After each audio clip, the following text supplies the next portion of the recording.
How's it going, everybody? Another cooking live stream here. Just been harvesting my back garden, and there is an absolute cache of great stuff to cook with. So, welcome back. And if you've just discovered my cooking and creative channel now, welcome.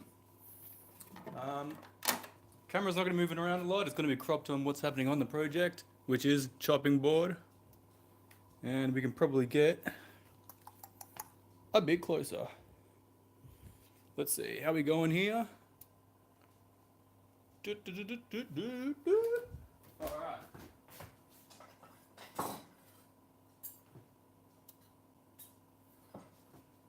It appears we will be looking for a... There we are. We're gonna want you. And a pestle and mortar.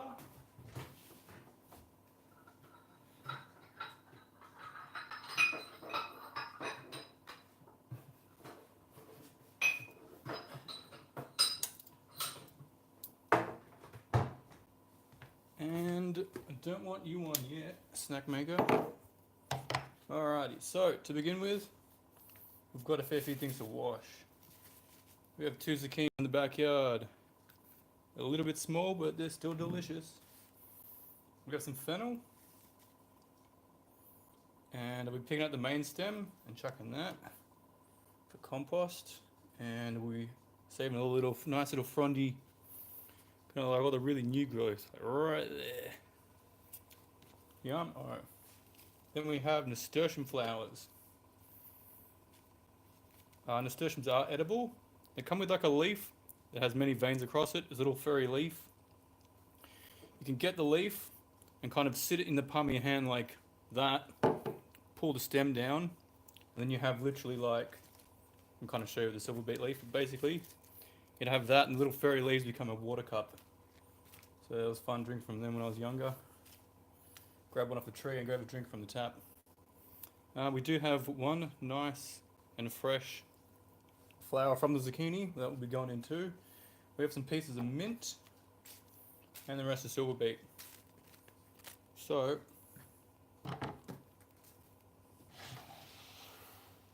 the little hairs on the zucchini is going to get you.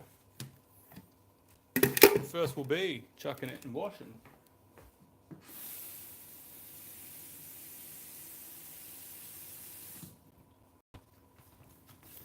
So there could be snails. Oh, yep, there's one tomato I got off the garden. Maybe there's snails or other bugs or earwigs and things in here. Might need a bit more water. And you basically just want to wash them out. Doesn't really matter, a bit of germs from the garden. It's all microbial soil and other things. It's actually good for the immune system. Humans these days don't get enough of that because they're trying to breed children on PinoClean. So you just lightly wash them. Turn the lot over.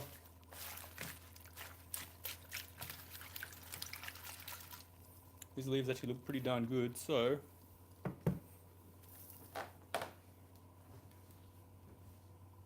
move camera. There we are. So cool, everyone's got a view. Nice. Alright, so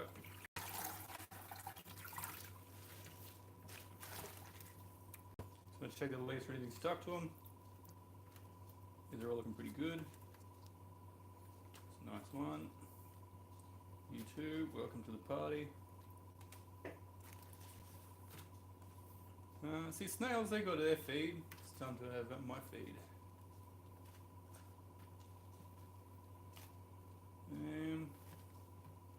Bit of leaf burn there. Open the compost. Another good leaf. You're good too. Welcome in.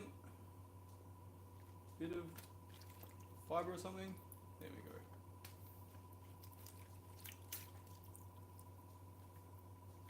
Cool.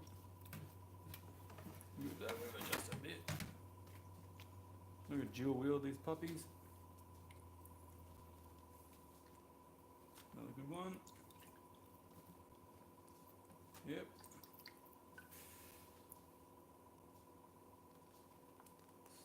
Bit of leaf burn or Could be like insects, something munching on it.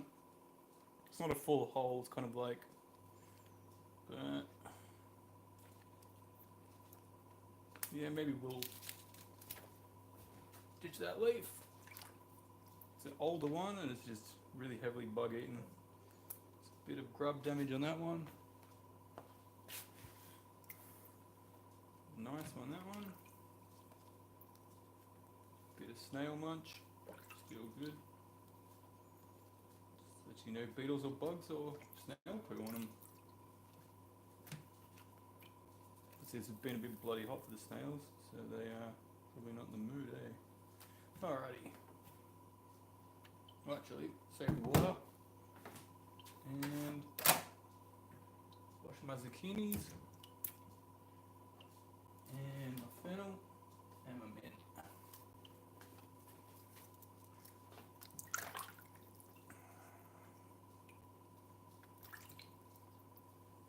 Bit of sun damage on the leaves, as you can see here, or maybe not, but it's just a bit of discoloration. You can trim it out. It's not going to really affect flavor though. It's basically like if one leaf or a piece of fruit grows up against a branch or another leaf or something, that they'll rub together and get a bit of friction. It's kind of like getting a pressure sore if you sit down too long, or you have a repetitive job or something where your wrist sits on a mouse pad all day kind of thing.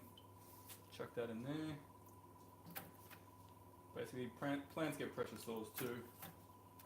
You can prevent that by, if you have a lot of branches up and there's one here and that's growing out leaves into the center of all the rest, you probably want to cut out those branches that grow inwards. You want everything to grow outwards and not into itself, because then it becomes tangled and things like that. And then if the plant doesn't have enough room to do its kind of thing, brush all the little pointy fibers off them. Oh, ouch. Plant, give me a break. I'll put my gloves on. Wetted protection when working with zucchinis. Alright, so. And you go in there. Shake you off. And take water. And on the garden for later.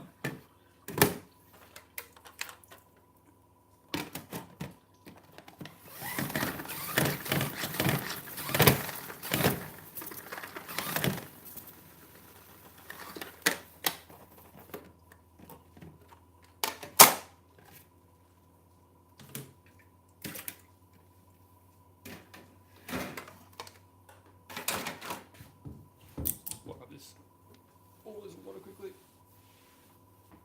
Alright. Now, so on to prep and chopping. Will we move in camera again? So, drop it down a bit, and here we go. So zucchinis, we can actually run them. Alright, you're good to fire off. Sit that on that aside, that over here. And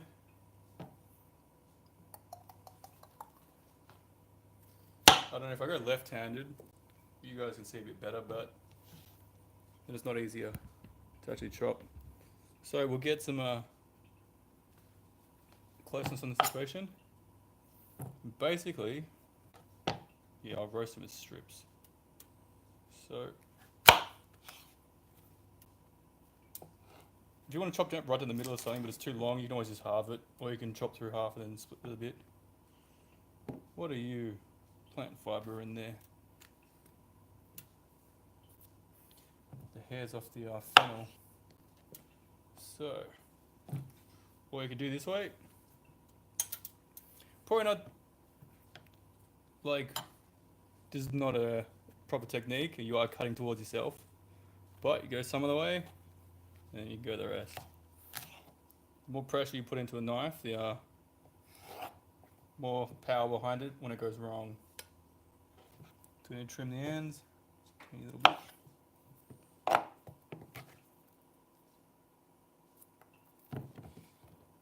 And try a little pile. So, line them up.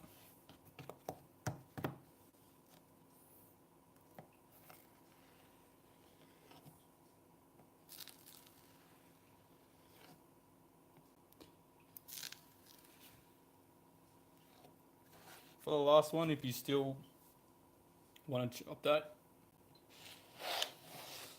you want to hold on top of it. Then you get them out of the way actually. So just hold on both sides. Because it's a bendable piece of veggie, sometimes bracing it will help you. Alright, so they're good. Just a small bit, that's for me. This one's way darker in colour than the other one. That one's like a kind of deep leaf green, this one's almost like a midnight green. Yeah, dumb out of the way. Oh, these ones? Eh, bit curved, a bit weird. We'll go curved with them, why not? Probably pointing up at the sun or something, or leaning against the ground.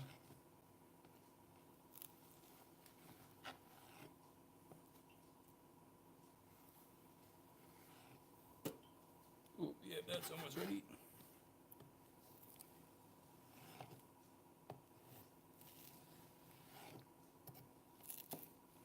Zucchinis is probably in the top 10 of my favorite vegetables because you can absorb a lot of flavor and stuff into it. And there's another non-safe cut here, guys, right towards my thumb, but you slide it at the end and reposition your hand. Probably just one cut in the middle for all of these.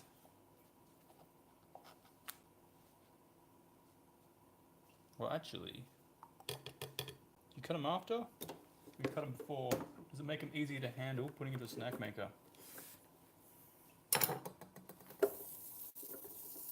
Well, actually, yeah, not a big difference, but whatever. Yeah, shove it. I'll cut them and chuck them in. Hopefully there's enough room in here. Otherwise you just do it in multiple lots. Flip them onto the sides. Some of these chunkier ones you want towards the front. There will be a bit of an angle. The lid is naturally going to go like that. And I should be adjusting this so you can all see, but you want your lid's going to land like that, and you want the higher ones up to be at the front. So you're right at the back. So are you. Come at the front here.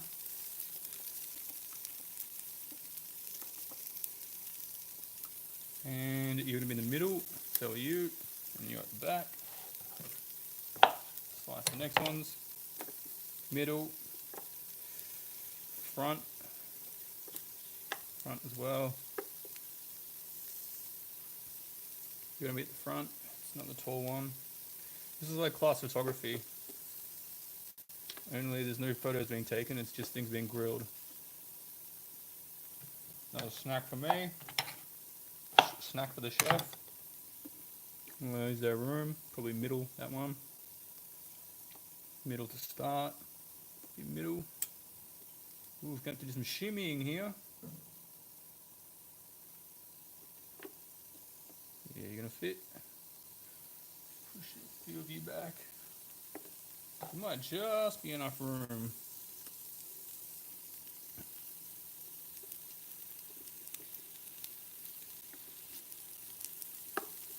Sit down in a flat.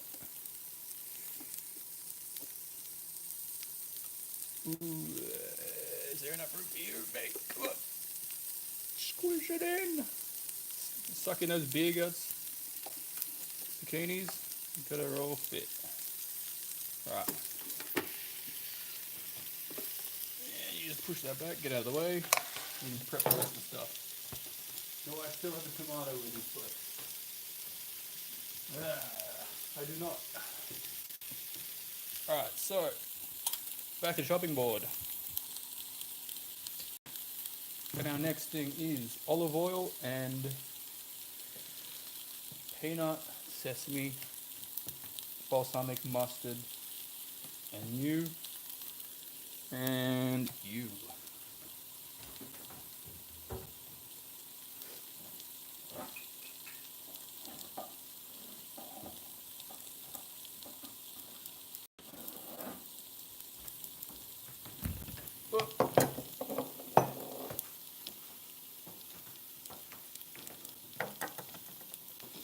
Next, kaffir lime leaves. Remove the vein out of the middle of them.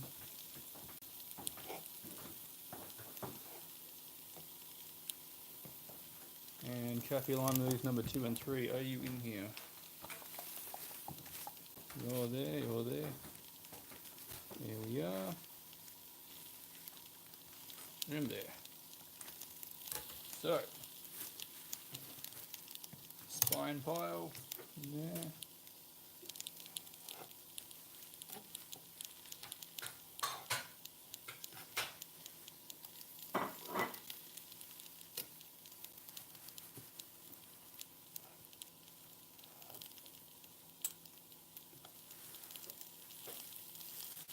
Alright, I'll try with 2 so far. If we need more, we can always add them. How are these going? Yeah, pretty good, getting brown.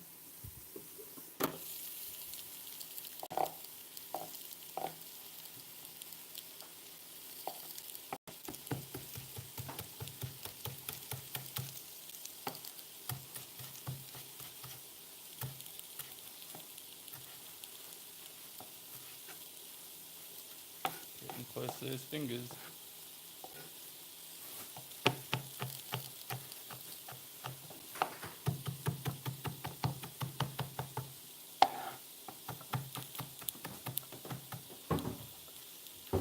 Out of the way.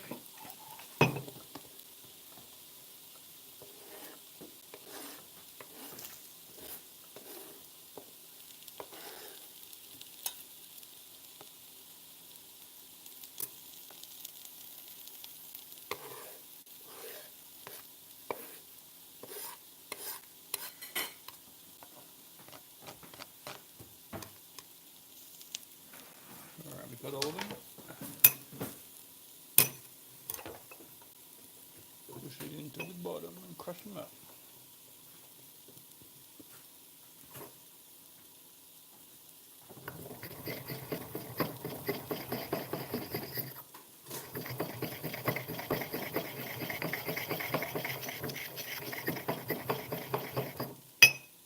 Might actually add the mint as well.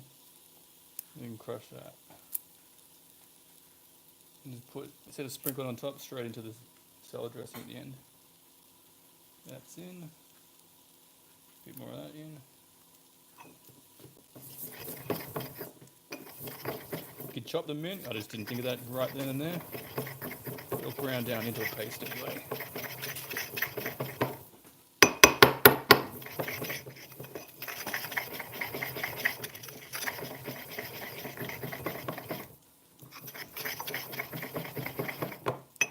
Then you want some balsamic olive oil and peanut. Balsamic has a tanginess, but you want to add splashes of each, then balance and taste it, and then add or not add more.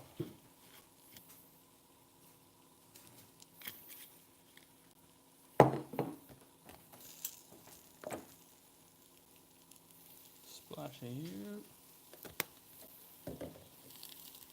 You want to go real minimal on this. Sesame seed oil, it's pretty punchy. If you put too much, it'll banana up your recipe. Maybe like 3 or 4 drops. And that's that. Checking on these, looking pretty good. Give them some more.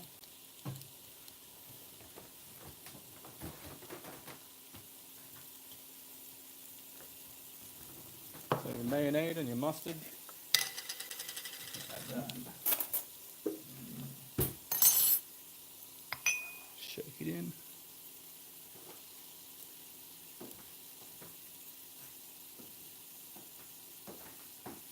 Gonna put a fair bit because making a Caesar salad dressing here.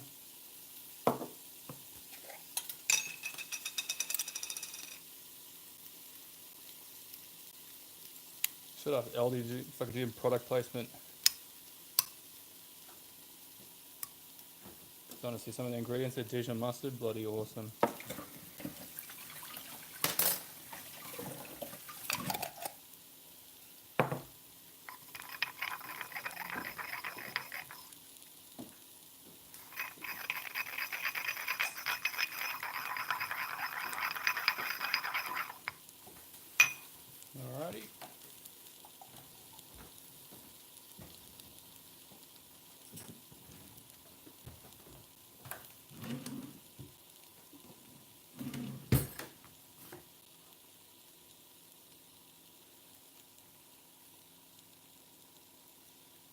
Finish with the porter. Blah, blah, blah. Take 2. Finish with the mortar. Or is it the pestle called the stick? I'll have to look that up.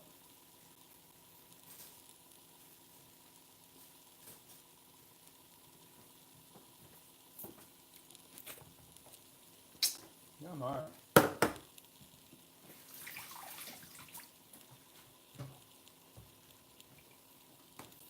So, set that aside.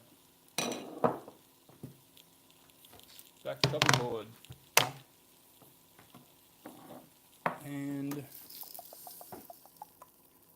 turn that off. Start on the veggies. So you got fennel. Chop off the end leaves, then strip the other branches.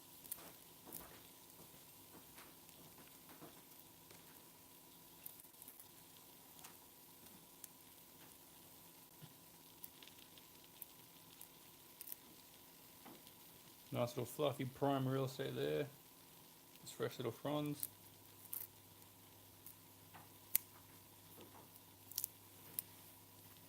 Alright, depending on how much, you probably want to really reduce the garnishing if you're not a big fan of fennel, or cut it entirely, it's alright.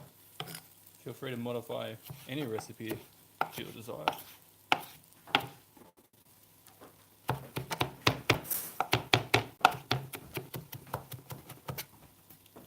Right. That's number 1. I'm just going to get a few bowls.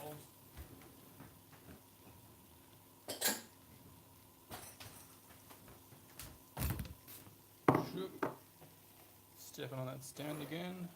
And camera wobble.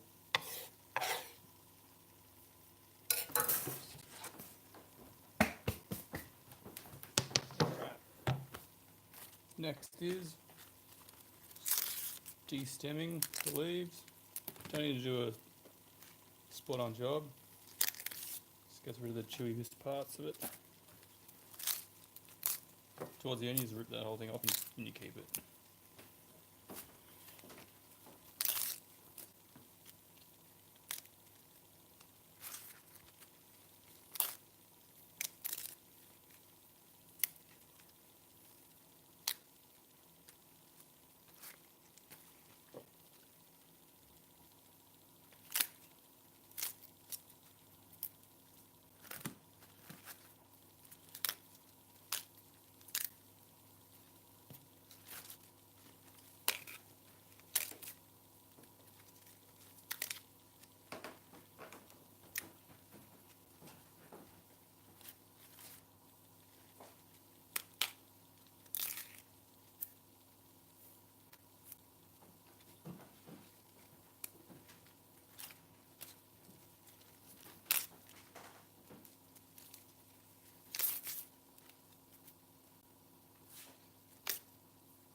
Since the garden's going so good, I'm going to have to actually do a live stream of the garden bed itself in all its glory. Looking bloody brilliant. I think it's tomatoes, 2 kinds of beans, corn, plums, zucchinis, and what else we got? Potatoes, horseradish, I think. Jerusalem artichoke, though that's not a great one unless you're going to a fart contest. It can give you gas pretty bad. There's also 3 kinds of apple trees, I think. Green apples, pink lady or something, and crab apples. Crab apples are very sour, bitter, and tiny, so using them in cooking, fortifying them up with a bit of sugar would be nice. Plums are absolutely bloody brilliant. They're always a good combo. Want to try fermenting them, or trying to make like a plum liqueur or a plum beer or something at home would be nice. But that depends on materials or if I got the right things to brew it inside of. Alright, done with that.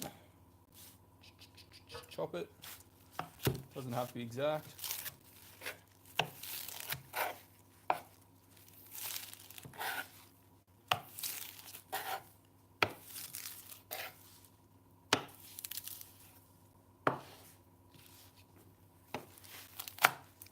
Yep, leaf down.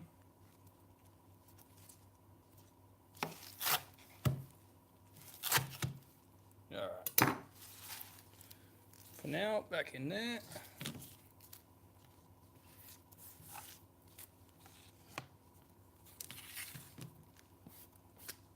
I think we've also got mint, coriander, parsley, rosemary, thyme, sage, more fennel, well, lots more fennel actually. And no, I think that's about it. Maybe a few more off the top of my head, but I'm actually can't remember at the moment. Memory eludes me. So, mixing bowl I need.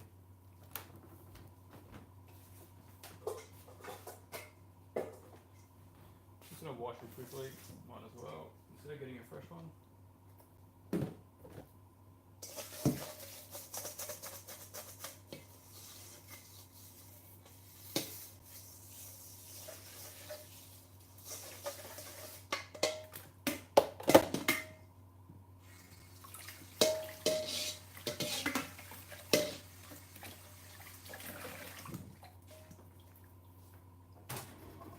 Alright.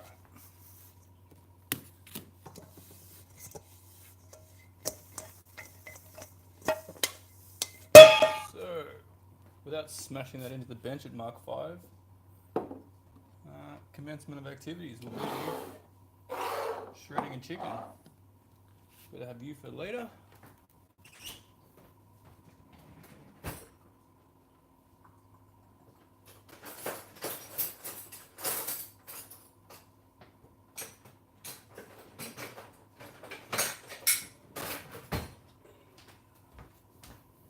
Right.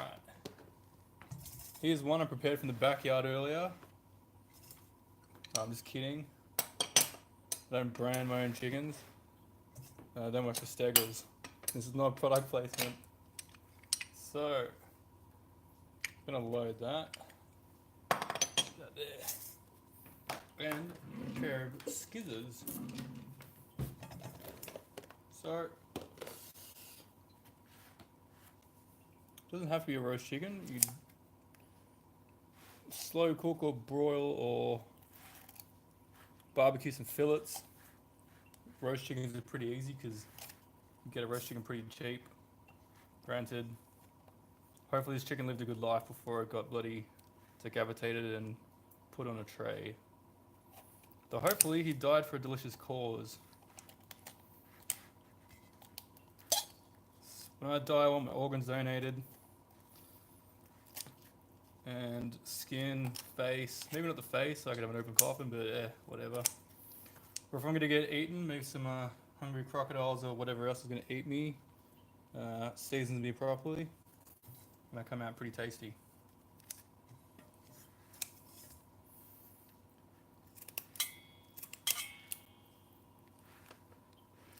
Snip-a-doop-a-doo!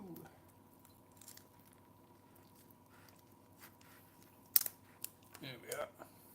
Alright. So, you can use cooking gloves if you are going to pull apart the whole chicken and then put it in the fridge for a few days, but you're going to eat it right here and now. There ain't going to be no refrigeration when we're going. Or this chicken's going, it's not going to need refrigeration. It's going straight to my stomach in about half an hour. So just pinch and basically squeeze off all the little bits of loose meat. It's not how to skin a chicken, it's how to, what do they call it when you're pulling apart things, or how to disassemble chicken? It doesn't seem right though, it sounds like it's on an IKEA table or some shit. So no, I was a chicken. Chickens weren't meant to be treated like tables. No. Alright, this piece is done. Kind of just go straight for the fillet and bring back some skizzers for this action. So basically, use the edge of the scissors, lift up that rib cage a bit, straight up lift that out, pinch that little nice bit of flesh off.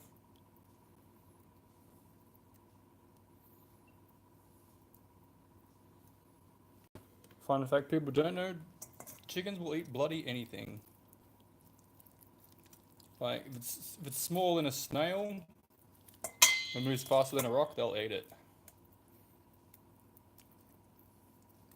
They'll eat meat, they'll eat veg, they'll eat styrofoam boxes if they think it's interesting enough.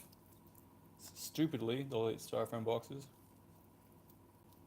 I was once like flipping over bricks and stuff in the backyard, and a bloody big red chicken comes straight up and he's like, whew, olive green, like the cigarette packet olive green. Or that's like the muddy browny green and with like a brown head on the centipede. So it was like deep green millipede thing with giant bloody orange looking legs.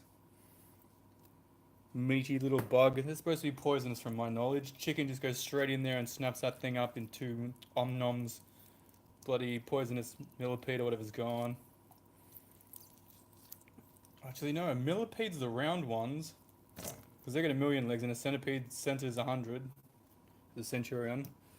So yeah, it was a centipede then. But yeah, poisonous centipede under a rock, chicken will eat it. Cockroaches, chicken will eat it. Earwigs, chicken will eat it. Small snails, chicken will eat it. Worms, they're kind of confused, my chickens. I mean, they were raised on grain before though. I got them and raised them up from like, they're pretty much like, I think they're like 2 or 3 week old chickens, or 1 week old or something. But yeah, at the start they only knew about grain, that was it. You had to teach them what a bug was, it was like, shit man. It's like teaching someone who can play like video games in the 90s what a controller is, but like, or something, I don't know, it's a bad analogy I suppose. Don't have to teach kids about technology anymore, man. They'll know about a night and like know what an iPad is before Nana and Grandpa ever do. Kid can't even afford technology and they know more about it.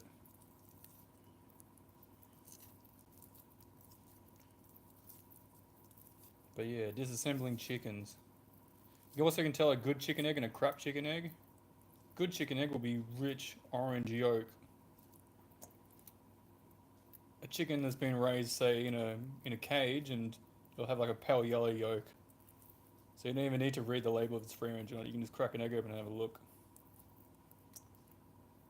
Had a friend once and she was like, not much into eggs, and I'm like, you sure? Because those mid-growing noodles look pretty good, but you can have an egg with them or even fried in the snack maker for you.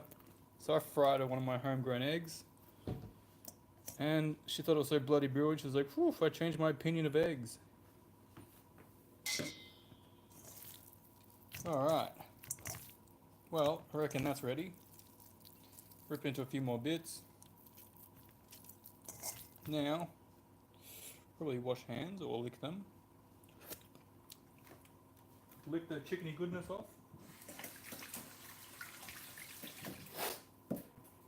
Alright, so, a sprinkle of that. And all of that.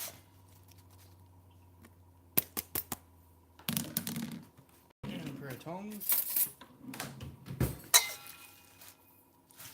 And drop a few pieces as usual. It's not cooking unless there's something on the floor.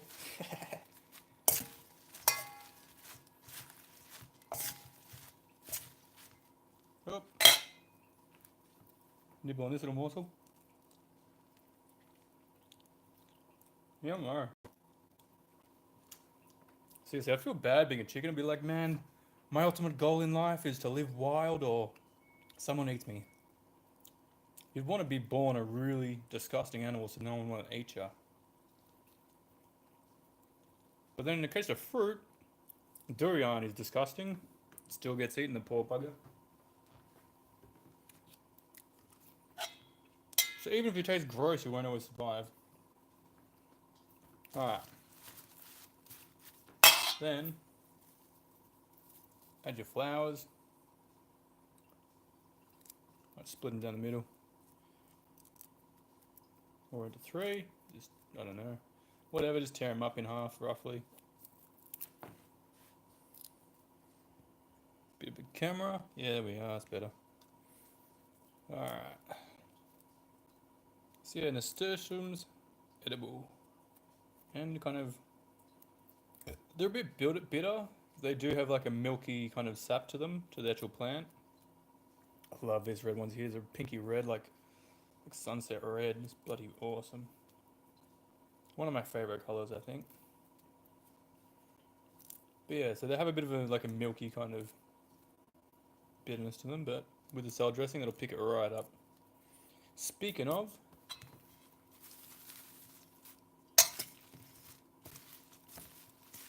alright, and we have one tomato, one lone tomato.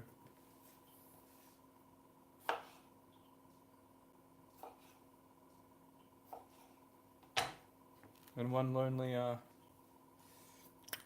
do you call them, zucchini flower. Alright, now time to add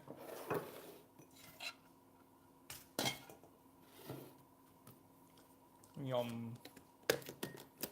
Chicken container back together. Chicken box, chicken tingo, put it back in its house. Here we are. Alright, so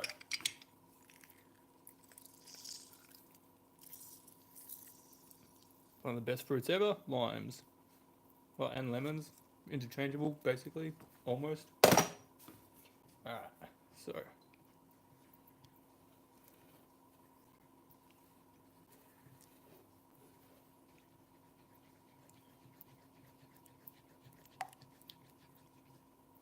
whoa, not over the edge yet.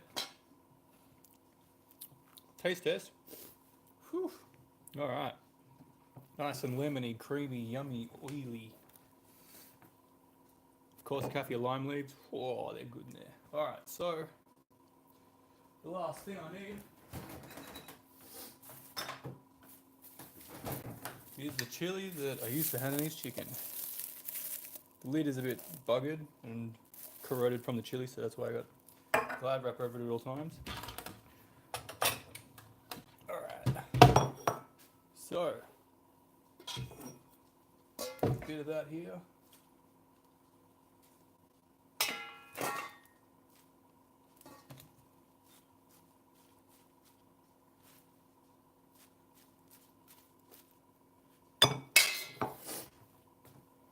Starting to get a runny nose myself now.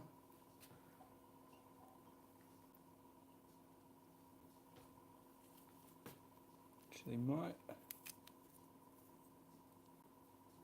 break them out. Then you won't have to eat the stemmy pieces. Alright.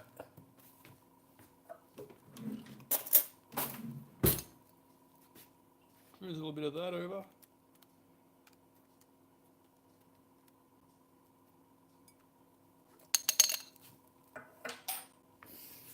And mint's already in there, isn't it? It's just this.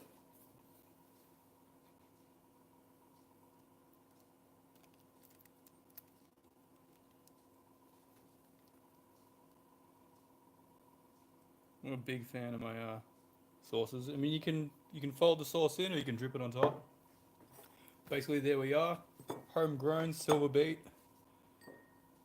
fennel, mint, nasturtium leaves, and I almost forgot. Our old friends the zucchini are still hanging. Well, these ones are literally hanging off the lid. All right. Jesus, sorry guys, I forgot about you. Man, are they soft and yum. All right, so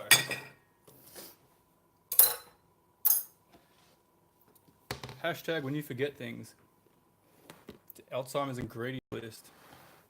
Right, so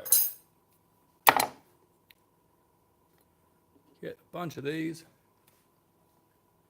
We'll just chuck them on the side, and you can fold them through when you eat. Because damn, they are soft. They're like, forget chicken tendies. These are nature's tendies. Tender zucchini, melt in your mouth, juicy. Ooh.